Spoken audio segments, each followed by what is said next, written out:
Kita akan membaca Injil Yohanes pasal 1, ayat 1 sampai dengan 3. Dan kemudian kita sambung dengan ayat 14 dan ayat 18.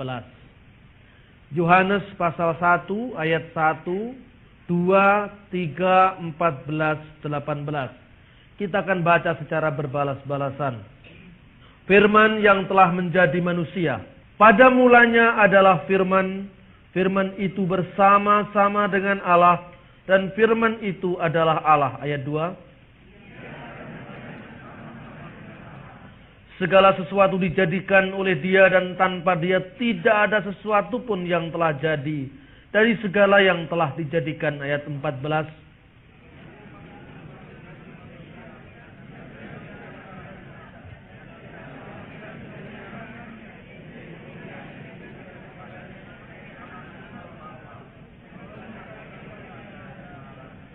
Tidak seorang pun yang pernah melihat Allah, tetapi anak tunggal Allah yang ada di pangkuan Bapa, dialah yang menyatakannya. Saudara-saudara yang terkasih, baik di dalam Al-Quran umat Islam maupun di dalam Alkitab terjemahan bahasa Arab, dikenal istilah la ilaha illallah. Tidak ada ilah selain Allah. Tidak ada ilah lain selain Allah yang satu-satunya itu. Ini sebetulnya sudah merupakan meeting point antara Kristen dan Islam. Sama-sama mengakui bahwa Allah itu esa, tidak ada ilah lain selain dari Allah itu. Nah, sekarang masalahnya adalah bagaimana tentang Yesus itu. Umat Islam memiliki ayat yang berbunyi Qul huwallahu ahad. Katakanlah bahwa Allah itu satu. Allahu somad. Dia yang tidak bergantung segala sesuatu, atau segala sesuatu malah tergantung kepadanya. Lam yalid wa lam yulad. Tidak beranak dan tidak diperanakkan. Wa lam yakullahu kufuwan ahad. Dan tidak seorang pun yang menyerupai dia. Syahadat ini apa bisa kita terima? Allah itu beranak dan diperanakkan. Dulu saudara-saudara, ada satu lagu dangdut yang terkenal. Penyanyinya Oma Irama. Setelah dia semakin populer, dia nyanyinya semakin banyak soal agama. Dulunya itu nyanyinya begadang, ya macam-macam lagu-lagu yang suka anak-anak nakal itu. Setelah suatu saat dia naik haji ke Mekah, namanya ditambahi RH, Raden Haji katanya. Kemudian nyanyinya mulai lagu-lagu, kalau di kita itu rohani Islam. Lagu itu seringkali dinyanyikan dan secara sengaja itu malah di setel di depan rumah-rumah orang Kristen. Biar telinganya orang Kristen dengar kalau Allah itu tidak beranak dan tidak diperanakkan. Suatu saat seorang teman saya, seorang dokter di Turen itu dekat Malang Selatan sana. Dia seorang dokter Tionghoa, teman akrab saya. Dia kan memang tidak tahu banyak Islam. Jadi dia itu kalau Natal ya membagi sisa rezekinya pada orang-orang miskin di sekitarnya. Kalau Idul Fitri kadang-kadang juga dia memberikan sedekah karena dia percaya bahwa memberi itu tidak hanya untuk orang Kristen. Tapi suatu saat dia lapor ke saya, Pak, saya sekarang tidak kasih lagi ke tetangga sekitar. Kenapa? Jengkel saya. Loh, kenapa jengkel? Itu lagunya Rhoma Irama dipasang di depan telinga saya. Keras-keras. Lagu yang apa? Saking telinganya mungkin sudah keberbekan, dia sampai hafal lagu itu. La ilaha illallah, tiada Tuhan selain Allah. Tuhan tidak beranak dan tak diperanakkan. Lu kenapa sampean marah? Nah, itu kan nyindir. Lu kenapa nyindir? Yesus kan anak Allah lah, itu sampean keliru. Beda itu. Pengertian anak Allah dengan Tuhan tidak beranak dan tidak diperanakkan itu tidak sama. Ini contoh, saudara-saudara. Jadi lagu itu diputar dan biasanya telinga orang Kristen memang marah. Tuhan tidak beranak dan tidak diperanakkan. Dan lagunya memang tendensius sekali, seolah-olah memang dituduhkan kepada kita. Beritahu kepada Umairama, apa yang dia nyanyikan itu benar. Bahwa Allah itu tidak beranak dan tidak diperanakkan. Hanya dia jangan mengarahkan itu kepada orang Kristen. Karena orang Kristen tidak percaya bahwa Yesus itu anak Allah secara fisik, secara biologis. Itu tidak ada dalam ajaran Kristen. Kemudian dia juga dalam syairnya itu, mengapa kau Tuhankan manusia? Enak ya suara saya. Dulu saya pernah jadi penyanyi dangdut, saudara-saudara. Jadi lagu itu memang sengaja rupanya diciptakan oleh Bang Haji itu untuk nyindir-nyindir orang Kristen. Yang dipakai oleh Yesus itu berbunyi demikian. La min sifyana di Khabra, wila min sifyana di Basra. La itu ya la. Lam yalid itu la, bahasa Aramnya juga la, tidak. Makanya kalau Anda ditawari kalau pergi ke Mesir atau pergi ke Israel, ditawari $1, Anda jawab la, itu artinya tidak. Jadi tidak, sudah ada pada saya. Itu. Nah, artinya anak yang bukan lahir dari darah dan bukan lahir dari daging. Artinya anak secara kekal. Ini sebetulnya bisa dibaca pada Injil Yohanes yang sama, ayat 13. Orang-orang yang diperanakkan bukan dari darah atau dari daging. Jadi yang disebut anak di sini bukan anak darah, anak daging, bukan anak biologis. Terus oleh karena itu memang benar Allah itu tidak beranak dan tidak diperanakkan. Ini perlu. Karena apa? Setiap kata anak itu tidak berarti beranak. Berkali-kali saya berkata tentang masalah ini karena ini penting. Ketika orang mengatakan anak tangga. Dalam bahasa Indonesia saja dulu ini, bukan bahasa Arab dulu, bahasa Indonesia dulu. Anak tangga. Tentu orang tidak bertanya, siapakah istrinya tangga? Kalau istri tangga ada, istrinya tangga siapa disebut anak tangga. Anak kunci, siapa istrinya kunci, istrinya pintu. Anak jalan, siapakah istrinya jalan. Tidak perlu, karena itu istilah kiasan. Sekarang ini ada doa anak-anak bangsa. Loh. Bangsa apa punya istri? Artinya warga bangsa. Orang Arab juga menyebut Ibn Isrin. Ini bahasa sehari-hari. Anaknya angka 20. Lah kenapa? Karena di Arab, kalau laki-laki umur 20 tahun itu wajib militer. Nah orang yang wajib militer itu namanya Ibn Isrin. Anak angka 20. Tanpa bertanya, bapaknya angka 20 siapa? Ini kata kiasan. Jadi istilah anak Allah, putra Allah tidak harus berarti Allah itu beranak. Ini yang perlu kita sampaikan. Malah Anda sering-seringlah bernyanyi itu supaya Anda ditakoni. Loh kamu kan Kristen, loh kenapa? Kok nyanyi Allah tidak beranak? Loh memang tidak. Lalu Yesus itu, nah kesaksian mengalir, amin. Jadi sebetulnya Anda diutus di tengah-tengah suatu masyarakat yang mereka sudah mengenal Yesus. Hanya pengenalan itulah yang perlu diluruskan. Pak Jainuddin MZ yang selalu berkata lam yalid walam yulad. Dan kita mestinya respon yes, naam, betul. Allah itu tidak beranak dan tidak diperanakkan. Karena itu kita harus memahami istilah itu secara berbeda. Kalau gitu Tritunggal itu putra itu siapa? Putra itu adalah firman. Firman yang kekal yang kemudian menjadi manusia. Ini maknanya anak Allah itu di situ. Makanya di Islam itu sebetulnya juga ada itu. Walaupun tafsirannya beda itu silahkan. Isa fa'inahu rahullah wa kalimatuhu. Isa al-Masih itu adalah roh Allah dan firmannya. Bahwa tafsirannya beda itu gak usah dipaksa-paksain. Bisa jadi ditafsirkan lain, tapi artinya ketika orang Kristen menyebut Yesus itu anak Allah, itu maksudnya Yesus itu kalimatullah. Karena itu di dalam teks ini, kalau di dalam teks terjemahan bahasa Arab, bunyinya fil bati'il kana kalimah wal kalimatu kana indallah wa kana kalimatullah. Pada mulanya adalah kalimah, firman. Firman itu bersama-sama dengan Allah, indallah wa kana kalimatullah, dan firman itu adalah Allah itu sendiri. In the beginning was the word and the word was with God. And the word was divine in one God. Maknanya. Jadi firman itu bersama-sama dengan Allah. Seolah-olah di sini ada dua. Seolah-olah ada firman dan ada Allah. Sehingga dikatakan bersama. Tetapi ketika dikatakan dan firman itu adalah Allah. Tidak lain dan tidak bukan wujud. Existence itu hanya satu. Yaitu Allah yang bersama dengan firman-Nya.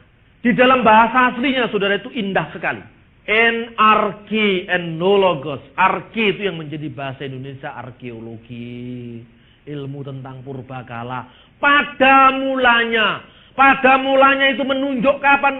Menunjuk sesuatu di luar ruang dan waktu sebelum alam ini tercipta. Engkolo purwo kata orang Jawa. Sebelum segala sesuatu ada. In the beginning kata orang Bali. Sadurung jagate wenten sang sabda sampun wenten. Sebelum jagat ini ada, sang sabda sudah ada, sang sabda sinarengan ring ide sang yang widiwasa, tur sang sabda maraga widi, kata orang Bali. Sampai saya ngomong kata jadi kata. Karena orang Bali tidak bisa ngomong batuk yang bisa. Jadi kata yang pertama Arki pada mulanya yang mengawali, yang memulai itu Allah. Bukan Yesus diawali oleh waktu seperti ajaran saksi Yehova, tetapi yang memulai di origin segala sesuatu, kemurnian asal mula itu adalah Kristus sebagai firman.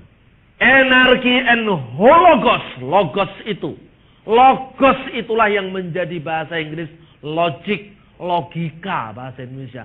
Jadi Yesus itu akal pikirannya Allah. Yesus itu firmannya Allah. Yesus itu adalah al-agalul ilahi. Firman atau akal ilahi. Nah akal ilahi itu bersama-sama dengan Allah. Kehologos en pros tonteon.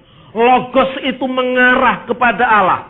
Logos itu mencerminkan identitas Allah. Dengan logos itu Allah dikenal. Makanya dikatakan tidak seorang pun pernah melihat Allah. Tetapi anak tunggal Allah yang di pangkuan Bapa. Tetapi logos Allah, firman Allah yang ada dalam diri Allah. Dialah yang menyatakannya. Ketika saya datang ke sini, mungkin saudara pertama kali belum pernah bertemu dengan saya. Saudara bertanya-tanya, ini yang mau khotbah siapa? Kok khotbah Kristen judulnya lam yalid walam yulad. Nah, saudara tidak tahu. Ketika saya mulai berbicara, logika saya, logos saya keluar lewat kata-kata. Saudara mengenal saya dari kata-kata saya, dari firman saya. Demikian juga Allah dikenal lewat firman-Nya. Pada mulanya adalah firman, firman itu bersama-sama dengan Allah, dan firman itu adalah Allah. Sebagai firman itulah Yesus berkata, barang siapa melihat aku, dia sudah melihat Bapa. Amin. Karena Allah tidak bisa dikenal kalau tidak lewat firman-Nya. Loh, nabi-nabi kan mengenalkan Allah. Ya nabi-nabi itu calo. Karena nabi-nabi itu tidak langsung. Dia hanya juru bicara Allah. Dia hanya memberikan tahu menjadi wakilnya Allah. Tetapi firman Allah itu sendiri adalah Allah. Jadi Yesus Kristus di iman Kristen bukan sekedar nabi yang menerima firman, tetapi dia sendiri adalah firman Allah. Karena itu dikatakan, barang siapa melihat aku sudah melihat Bapa. Barang siapa mengenal aku, dia sudah mengenal Bapa. Karena Allah dikenal hanya lewat firman-Nya. Kalau saudara tanya kepada saya, menurut Pak Bambang, ini orang adalah mengatasnamakan saya, atas nama saya, mungkin sebagai sekretaris saya, sebagai kuasa saya untuk mengambil tindakan atas nama saya. Tetapi ketika saudara melihat dia, mungkin sudah masih ragu, apa benar sih ini dari Pak Bambang? Saudara telepon, Pak, itu benar ya, ada sekretarisnya yang di Bali. Betul. Nah, berarti memang ada konfirmasi. Tapi kalau yang ngomong saya langsung, saya telepon ke Pak David. Oh ini Pak Bambang, suaranya dikenal. Dari suara saya, Pak David mengenal saya. Dari firman saya, saudara mengenal saya. Dari firman-Nya Allah, saudara mengenal Allah. Dari Yesus, saudara mengenal Allah. Ini maknanya logos, maknanya firman. En prostonteon artinya dia mengarah kepada Allah, memberitahu siapakah itu Allah, menjadi satu-satunya di mana Allah itu dikenal oleh umatnya. Theos en logos, dan theoslah logos itu. Anehnya, di dalam ayat yang kedua ini, kata Allah tidak diberi kata sandang de. Ini kalau orang bahasa mesti dipersoalkan. Kenapa yang pertama ada kata sandangnya, yang kedua tidak ada? Kalau diterjemahkan secara harafiah, pada mulanya firman itu, berarti firman yang itu, Yesus itu. Firman itu bersama-sama dengan Allah itu. Dan Allah lah firman itu, tanpa kata sandang. Mengapa tanpa kata sandang? Karena Allahnya satu. Amin. Jadi Allahnya satu, maka saya sering menerjemahkan, in the beginning was the Word, and the Word was with God, and the Word divine in one God. Dia ilahi dalam diri Allah yang satu, in one true God, di dalam satu-satunya Allah yang benar itu, yaitu Sang Bapa, yang di dalam Allah Bapa itu ada firman-Nya Sang Putra, dan ada kehidupannya Roh Kudus. Jadi Bapa, Putra dan Roh Kudus, one true God. Bapa, Putra dan Roh Kudus, al-ilahu wahid. Ini maknanya. Jadi artinya wujudnya Allah itu hanya satu. Dalam wujud Allah yang satu itu ada firman-Nya dan ada Roh-Nya. Itulah Yesus sebagai kalimat Allah. Karena dia sebagai kalimat Allah, maka jelas alam semesta diciptakan oleh firman itu. Yesus sebagai manusia memang dia bukan Allah. Karena itu dia berdoa, Allahku, Allahku, mengapa engkau meninggalkan aku? Tapi sebagai firman dia adalah Allah. Ketika Yesus berkata, mengapa engkau katakan aku baik? Tidak ada seorang pun yang baik, hanya Allah saja yang baik. Sebagai manusia dia berkata seperti itu.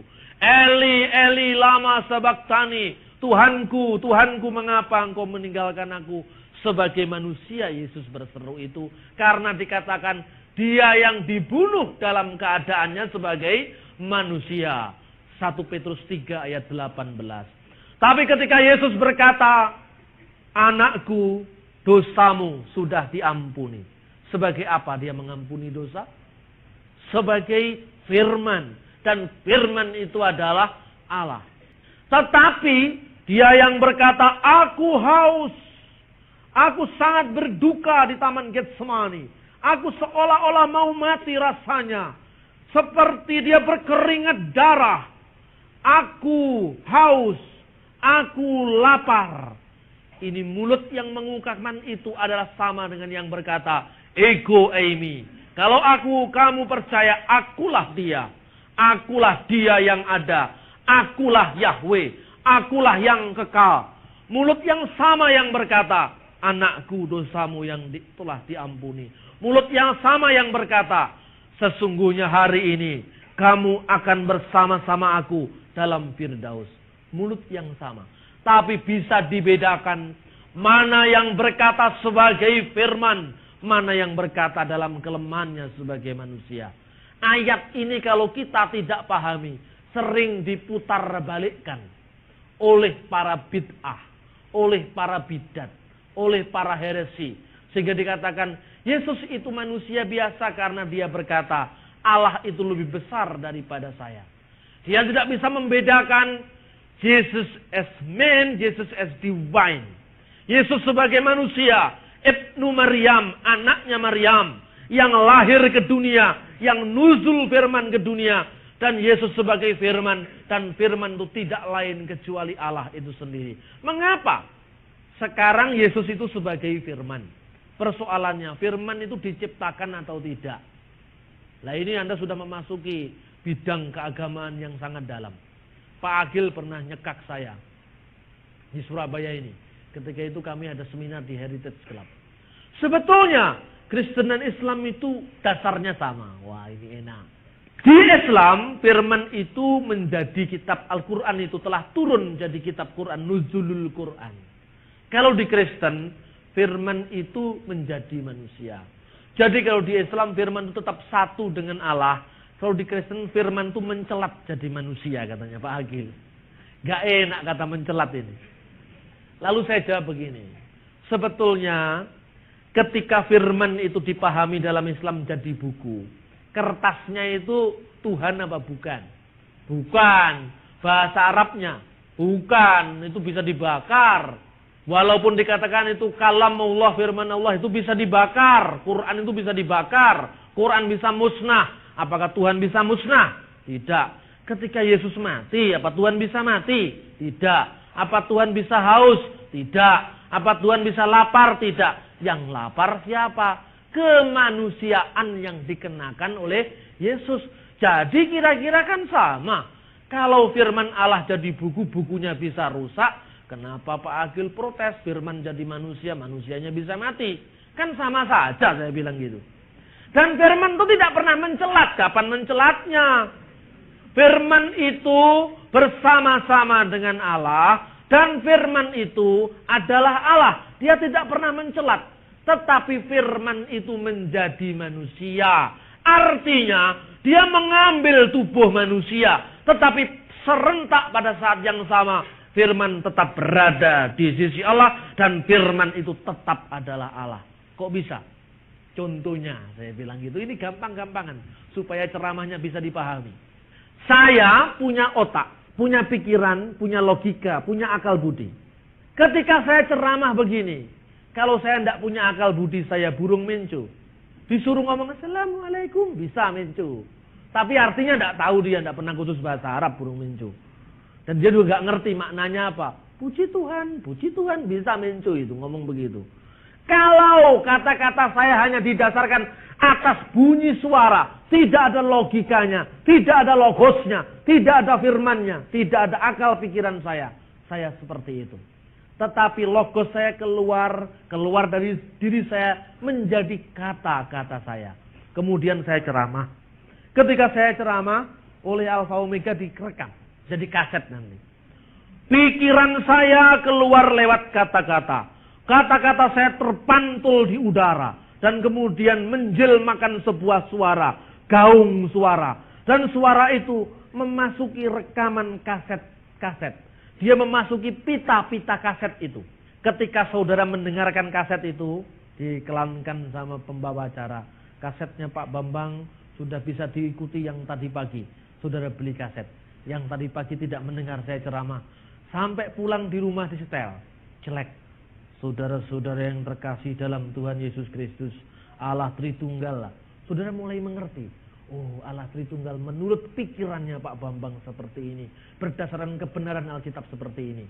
Dapatkah dikatakan kaset itu penjelmaan pikiran saya? Bisa. Dapatkah dikatakan pitanya itu adalah saya? Bukan, pitanya ya pita. Ketika pita itu dibakar, ketika kaset itu jatuh, rusak, ruwet, tingkruwel gitu, pikiran saya tidak ikut tingkruwel. Ketika kaset itu terbakar, pikiran saya tidak terbakar. Jadi, pikiran saya bisa menjelma lewat pita kaset itu. Tapi pikiran saya masih ada di sini bersama saya. Amin. Ketika kaset saya ini kemudian diedarkan seluruh Indonesia. 2000 kaset beredar. Pak Bambang jadi 2000 terpecah. Apa begitu? Tidak. Firman Allah menjadi manusia. Firman telah tinggal dalam diri manusia. Serempak firman ada di sana. Bersyukurlah kepada Tuhan.